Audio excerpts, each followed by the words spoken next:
राष्ट्रवादी माजी नगरसेविका महिला पदाधिकाऱ्यास मारहाण, सातपूर पोलिसात गुन्हा दाखल। सातपूर पोलीस ठाणे हद्दीतील संत कबीरनगर येथील माजी नगरसेविका योगिता आहेर यांना 27 नोव्हेंबर 2024 रोजी त्यांच्या घरातून बाहेर जात असताना मारहाण करण्यात आली आहे। घटनास्थळावरून मिळालेल्या माहितीनुसार काही अज्ञात व्यक्तींनी योगिताच्या घरावर दगडफेक केली आणि त्यांच्यावर देखील दगड फेकला। या प्रकारामुळे त्या घाबरून पोलीस ठाण्यामध्ये तक्रार दाखल करण्यासाठी पोहोचल्या। योगिता आहेर या एकेकाळच्या नगरसेविका असून त्यांना घरातून बाहेर पडत असताना अचानकपणे काही लोकांनी दगड फेकून हल्ला केला होता। यामुळे त्या किरकोळ जखमी झाल्या, परंतु सौम्य स्वरूपाची मारहाण झाली। त्यानंतर योगिता आहेर यांनी त्वरित सातपूर पोलीस ठाण्यामध्ये जाऊन तक्रार दाखल केली आणि पोलिसांना घटनेबद्दल माहिती दिली। पोलिसांनी तक्रारीची दखल घेत तात्काळ तपास सुरू केला असून हल्ला करणाऱ्यांचा शोध घेत आहे। हल्लेखोरांची ओळख पटवण्यासाठी पोलिसांनी परिसरातील सीसीटीव्ही कॅमेऱ्याची तपासणी सुरू केली आहे। या हल्ल्याचं कारण स्पष्ट झालं नाहीये, पण पूर्वीच्या राजकीय वाद किंवा वैयक्तिक शत्रुत्वामुळे हल्ला झाल्याचा अंदाज व्यक्त केला जातोय। या घटनेचा पोलिसांनी सखोल तपास सुरू केला असून आरोपींच्या शोधासाठी वेगवेगळ्या पद्धतीने कारवाई सुरू केली आहे। या घटनेमुळे संत कबीरनगर परिसरामध्ये तणावाचं वातावरण निर्माण झालंय। पोलिसांनी त्या भागामध्ये गस्त वाढवली आहे आणि स्थानिकांनी शांतता राखण्याचं आवाहन केलंय। पोलीस प्रशासनानं या प्रकरणी कठोर कारवाई करण्याची ग्वाही दिली आहे। न्यूज ओड मराठीसाठी प्रकाश धुर्वे, नाशिक।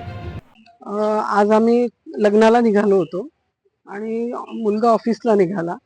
फक्त घरातनं बाहेर गाडी काढायचं निमित्त झालं। रोजच आम्ही गाडी काढतो, गेले 30 वर्षापासून आम्ही काळेनगरमध्ये राहत आहोत आणि राहत असताना ह्या अडचणी दररोजच येतात, पण आम्ही त्याला दुर्लक्ष करतो। आमच्या शेजारी संत कबीरनगर आहे, त्या झोपडपट्टीवासियांचा आम्हाला नेहमीच त्रास होत असतो, पण आम्ही सोडून देतो काही गोष्टी, चला बाबा जाऊ द्या। पण आज कहर झाला।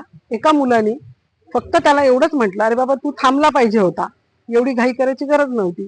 त्याने शिवीगाळ केली, दगडफेक केला आणि माझ्या अंगावर हल्ला केला आणि आमच्या घरावर दगडफेक केली आणि तेवढ्या वेळामध्ये मुलांना त्याने काही 7-8-10 मुलांना फोन केले आणि ताबडतोब यांना आम्हाला ठेवायचं नाही आज, अशा पद्धतीचं संभाषण त्याने फोनवर केलं आणि त्या काळामध्ये माझ्या भावाला त्याने मारलं, मला मारलं, माझ्या मुलावर हल्ला केला आणि त्यानंतर माझ्या भावाचा मोबाईल चोरून घेऊन गेले। असं जर घडत असेल तर समाजातल्या लोकांनी, म्हणजे मी तर आज नगरसेवक आहे, शहर अध्यक्ष आहे राष्ट्रवादीची, आणि आमच्यावर जर असे हल्ले व्हायला लागले तर जनरल पब्लिकने कसं राहायचं? हे रोजच्या जर अशा घटना घडायला लागल्या तर हे अगदी निंदाकारक आहे असं माझं मत आहे।